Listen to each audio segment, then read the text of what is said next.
When the subject of performance enhancing drugs or steroids is the topic of conversation, there's usually a negative tone in the conversation. And the conversation usually is always something along the lines as, "Bro, did you hear so and so's on that stuff?" Or, "Man, there's no way that person got that big without being on the juice."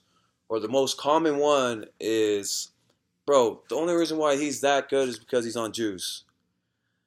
And so when we look at these conversations and all the negativity that comes with performance enhancing drugs, we really have to sit here and think about the equipment and all the legalized substances that are, there to help us perform. So with that being said, should those things be illegal as well? Or do we continue to use those things and continue to add on to the better equipment, the better shoes, the pads, the shirt, or whatever it is? Because if we really think about, equipment, when we think about all the way back to the first race, where shoes were just coverings for our feet.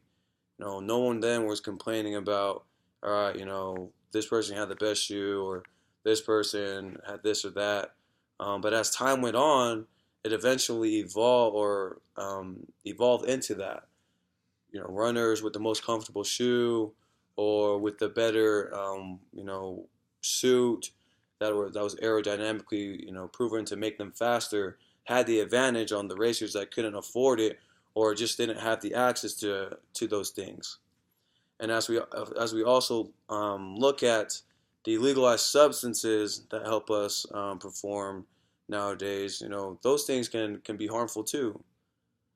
But when we actually think about, just athletics and the things that are God given, or would performance enhancing drugs really help athletes, peak their performance, or is it God given that these things are given to certain people, and as they continue to work on them, they become these wonderful athletes, whereas it's really not a cheating the system type of deal.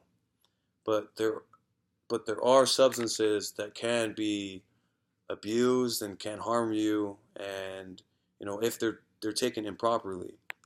Um, as I said, with the legalized substances and the legalized, I guess, the gear and the equipment, those things are there to protect you. Those things are there to help you perform. And I'm not. They have been proven that they are the best things to help you stay safe and help you perform to your highest potential. But on the other hand, when you look at, the legalized substances, there are a lot of legalized substances that are there to mainly protect you or help you recover faster.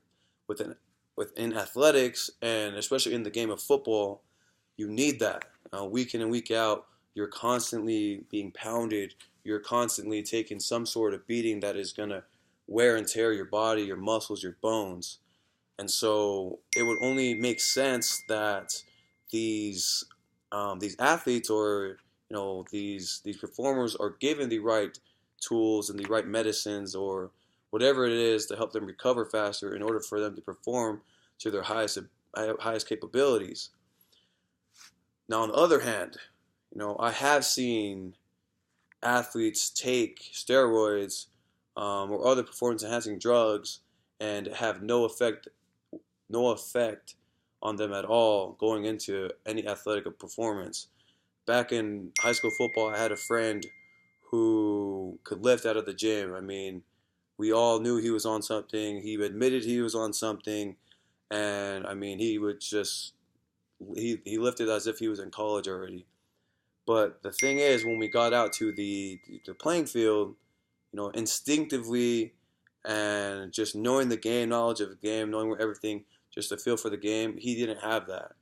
I and some of the other players had that advantage over us. Having a tougher mind when we'd go in to make contact. I would still lay him out just because I was mentally more prepared and just I guess mentally gifted to that extent to where I could go out and perform to my best abilities without using that substance.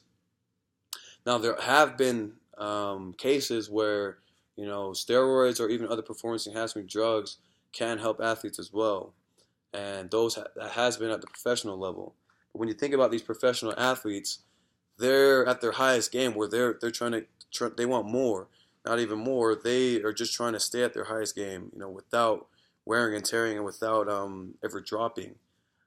And I think it's fair to say that these athletes were given natural given ability that have helped them get to the professional level. And what their trend of thought is that they're just trying to maintain and trying to continue forward with all that they have accomplished. Bottom line is, anything can be performance enhancement to the bats you swing, to the cleats you wear, to the shoulder pads you have, to even the helmet that you wear on your head. What it comes down to is that it really isn't about the performance enhancing things. It's about the athlete itself. Who's been blessed more, who's worked harder. Those are the ones that are really going to stand out, and those are the ones who are going to show on film or on any kind of playing field that they are deserving of what they have put in. On the other hand, there have been various cases where performance enhancing drugs have ruined lives, and they continue to be an issue in the world today, because the real question is if we legalize performance enhancing drugs, would it make the playing field even?